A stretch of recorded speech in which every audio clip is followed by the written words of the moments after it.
Welcome to how to go to first message on Instagram. So in this video we are going to show you how to go to first message on Instagram. But before start of this video, I want you guys to like this video and subscribe to my YouTube channel.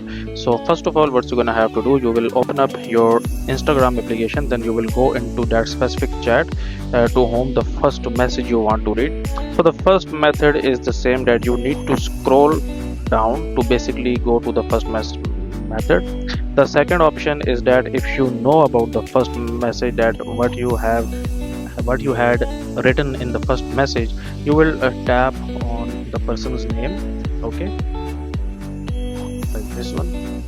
Sorry, you will tap on the person's name, and then you will tap on search here, and then you can basically search for that specific message, okay. And the next and the last option that you can try is to basically download your data from Instagram. It will download all of your messages, and it will be easier to scroll to the first message. You will tap on these three lines at the top right, then you will go to settings and privacy, and then in the search bar you will type information, tap on your information and permission, and then from there basically tap on this option where it says download your information, and after this you will tap on download or transfer information, then select your Instagram profile, then tap on next, and then basically tap on all available information, and it will download all the information for you. So that's it for this video, guys. If you find this video useful, kindly like this video and subscribe to my channel, and I will meet you in the next video.